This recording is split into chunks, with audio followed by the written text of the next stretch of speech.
tal? Buenas tardes. Un gran gusto estar compartiendo acá y además sentirme parte del Círculo Rojo. Hay una noticia que es bastante impactante de los últimos meses, que es que se ha logrado hacer vida artificial. No sé si en un tubo de ensayo, en un RMI, en algún lugar, alguien que va a venir acá dentro de poco, Argentina, logró hacer una bacteria sintética, es decir, reproducir o hacer vida desde algo que no estaba vivo. De manera tal que esto abre toda una nueva idea sobre que se va a poder diseñar la vida como quien diseña un objeto. Se va a poder diseñar las plantas como quien diseña un auto.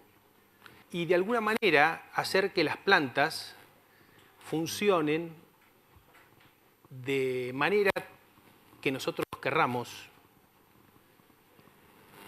Hay científicos que están buscando en el mar vida. En el mar y en la tierra están las dos fuentes de biodiversidad más grandes que hay en el planeta. En un puñado de tierra o en un litro de agua hay una cantidad enorme de organismos vivos que viven ahí, que es la mayor densidad de vida. Hay gente que está pescando vida, pescando genes en el mar, de tal manera de poder utilizar esos genes que estaban en el mar para alguna otra cosa que pueda ser de utilidad para los seres humanos. Y esos genes los están llevando a los laboratorios. Y los genes que estaban antes en la tierra o en el mar ahora están en los laboratorios disponibles para hacer vida, para reformular la vida, para rediseñar los organismos vivos. De tal manera que empieza a haber plantas que resisten o toleran la sequía, la salinidad, el frío. Y hay plantas que empiezan a reemplazar a reactores eléctricos y producen cosas dentro de la planta que antes se producían fuera de la planta, en procesos industriales. No es un proceso nuevo. El cultivo de la izquierda de ustedes es el teosinte, que es el origen del maíz, y el de la derecha es un maíz. Las dos monedas tienen el mismo tamaño, solo compara cuál era el tamaño de la espiga del teosinte con la espiga del maíz. Ese mejoramiento fue fruto del trabajo de miles de años de los hombres que han intentado o que han mejorado esos cultivos. Es decir, que la manipulación genética no es algo nuevo. Lo que es nuevo es la profundidad y la velocidad de estos cambios. La forma de graficarlo, una de las formas de graficarlo, es medir el impacto del aumento de productividad en el maíz en los últimos 2000 años. Como ustedes verán, en los últimos 20 años, en los últimos 30 años, hubo un salto de productividad extraordinario. Y todavía no considera esa curva la aparición de la transgenia o de la vida artificial. Es decir, que esa productividad seguramente va a crecer a una tasa muchísimo mayor que la que está en el futuro, que la que está puesta en esa curva. De tal manera que esos vegetales, esas plantas que usan la energía solar, el dióxido de carbono y el agua para transformarlo en materia, en alguna materia, y que sirven para producir hasta ahora alimentos, en el futuro, a partir de ese nuevo diseño o ese rediseño, y tomar toda esa biodiversidad del mar y de la tierra, van a empezar a producir productos diferentes o alternativos. Van a empezar a producir alimentos que curan y reemplazar a los remedios, bioplásticos que reemplacen a los plásticos tradicionales, al hierro o a otros elementos o otros materiales que se utilizaban para hacer objetos, enzimas, tejidos, construcciones, etc. La semana pasada estuve compartiendo una experiencia con una persona que fue el creador de las impresoras 3D. Hace 2 meses acaban de construir el primer auto en una impresora, pero no un auto de juguete, un auto para andar. Le pregunté a este señor cuál era el material de ese auto que se había hecho en la impresora y me decía fibra de carbono, pero el gran porvenir son los bioplásticos que vienen de la soja. Vamos a hacer autos de soja, vamos a hacer sillas de soja, casas basadas en plásticos, en proteínas, objetos que van a ser plásticos biodegradables y que además van a ser hechos por estas nuevas fábricas que son las plantas. Las plantas no van a ser conceptualmente más miradas como vegetales, sino como fábricas que producen determinados productos. Pero son fábricas que no tienen chimenea, no emiten dióxido de carbono, sino que lo absorben a través de la fotosíntesis. Entonces reducen el efecto de gases de efecto invernadero. Son plantas o son fábricas que usan energía solar, es decir, una energía renovable, no la energía del carbón o del petróleo o atómica o de las hidroeléctricas. Es decir, plantas industriales de nueva generación verdes que convivan con el medio ambiente, que produzcan con las leyes de la vida y produzcan integradas a las leyes de la vida. En ese sentido, esta especie de nueva revolución industrial no va a ocurrir en las ciudades como ocurrió la anterior revolución industrial, que llevó gente del campo a las ciudades, sino que va a ocurrir en el campo. Se va a revertir el sentido de la migración y se va a revertir la visión sobre dónde se produce el progreso y la industrialización. La industrialización va a estar en el campo, en los campos donde haya agua abundante y barata, donde haya productores con cultura emprendedora, competitiva, donde haya suficiente superficie, donde haya infraestructura. Es decir, que esta zona del planeta podría llegar a ser una de esas zonas donde la revolución industrial verde tome más profundidad, más sentido. Podríamos llegar a ser la Inglaterra del siglo XVIII.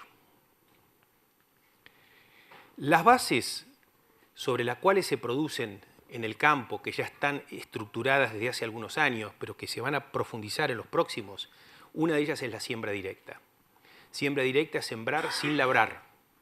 Hasta ahora, sembrador y labrador eran sinónimos.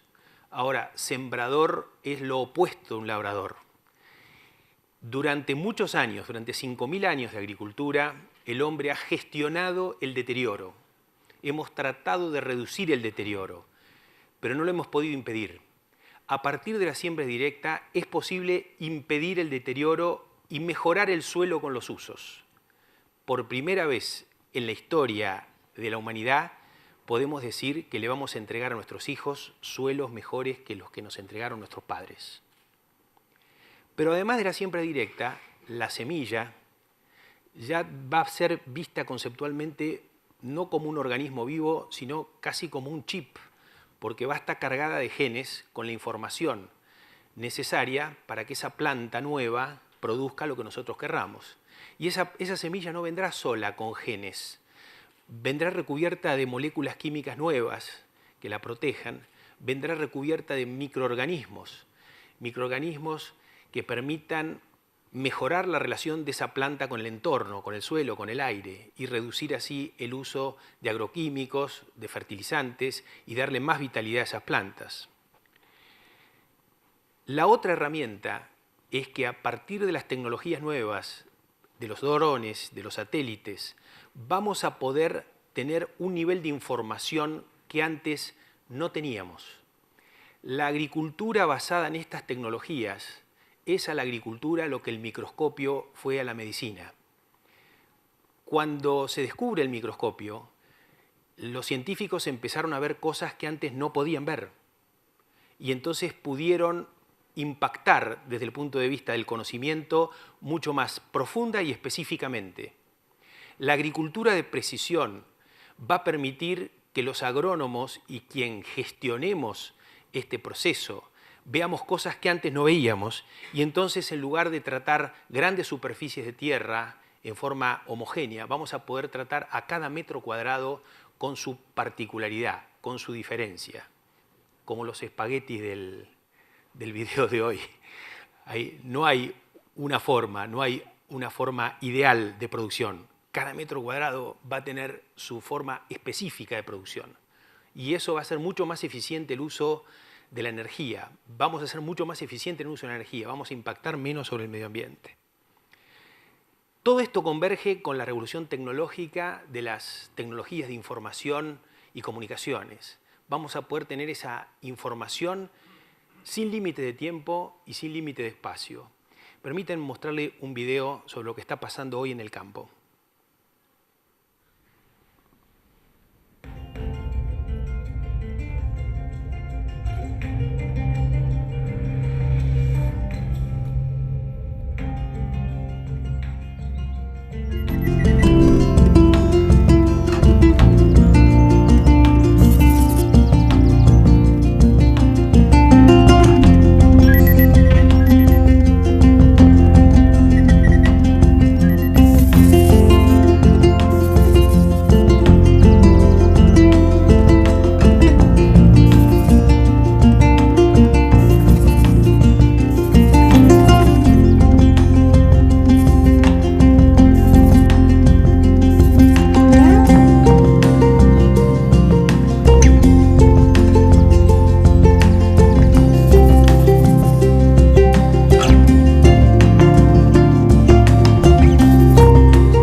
La plataforma donde convergen todas estas tecnologías para hacer que las plantas produzcan muchos productos se basa también en una fuerte integración de otras tecnologías.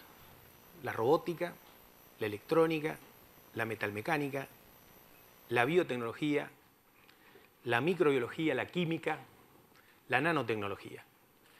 Ya se están usando en los fitosanitarios productos nanotecnológicos de liberación lenta de productos que permiten que los productos tengan un poder residual muchísimo mayor que el anterior, donde antes eran 15 días, ahora son 30 días. Eso permite disminuir la cantidad de productos y de fitosanitarios que se utilizan por hectárea. Este es el concepto de la gestión de la fotosíntesis. La gestión de la fotosíntesis, como la gestión de los talentos, como la gestión de la cultura, como la gestión de los recursos financieros, empieza a ser un arma fundamental para esta revolución industrial del siglo XXI. Y hay nuevas formas de agregado de valor. No solamente el agregado de valor tiene que ver con la transformación de productos, sino con la generación de más productos a través de la innovación en los procesos, o la transformación de productos en otros que eran impensados. Un grano de sorgo que era un producto alimenticio en forma directa o a través de la alimentación para los animales, puede llegar a ser un biocombustible, un biopolímero, un biopesticida. Es decir, hay nuevas formas de agregación de valor y de transformación de los productos.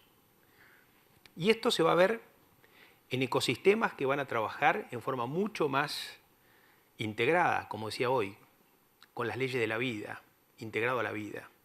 Esta revolución industrial es una revolución basada en las leyes de la vida, más que en las leyes o de la física o de la química o de otras ciencias que convergieron para la anterior revolución industrial, creando ecosistemas cerrados, creando ecosistemas mucho más eficientes y amigables con el medio ambiente. Pero no solo eso, la gestión de la fotosíntesis también se puede dar en ecosistemas donde ni siquiera se use la tierra, como en esto, que son cultivos sin tierra, prácticamente robotizados. O en estos que son cultivos de algas, son campos de algas. Las algas producen 90 veces más proteína por hectárea que la soja y producen 30 veces más aceite que la soja. Y se pueden utilizar aguas de desechos, es decir, podríamos reutilizar las aguas hervidas para la producción de algas. Y también lo pueden hacer en una agricultura en la terraza de tu casa o una agricultura periurbana. La gestión de la fotosíntesis puede estar al alcance de cada uno en cualquier lugar. Y también en los montes y en las zonas protegidas y en las zonas que no se pueden deforestar, porque es una forma de darle competitividad y sustentabilidad a donde no se puede hacer soja o donde no se debería hacer soja. Ahora, si solamente prohibimos hacer soja y no le damos la posibilidad de que esas zonas donde no se puede hacer soja sean sustentables, es un tema de riesgo que vamos a correr permanentemente. La tecnología, por sí sola, no resuelve los problemas del hombre. De hecho, en la época de la anterior revolución industrial hubo muchísimo dolor, hubieron revoluciones, hubieron guerras, porque la sociedad no estaba preparada para la revolución tecnológica. Nosotros tenemos que innovar en los temas organizacionales, tenemos que prepararnos como sociedad, como organizaciones, como empresas, como Estado, como conjunto de estados, para poder aprovechar de la mejor manera esta revolución tecnológica y que no cause el dolor que causaron otras revoluciones tecnológicas. Algunas puntas de los problemas los estamos viendo.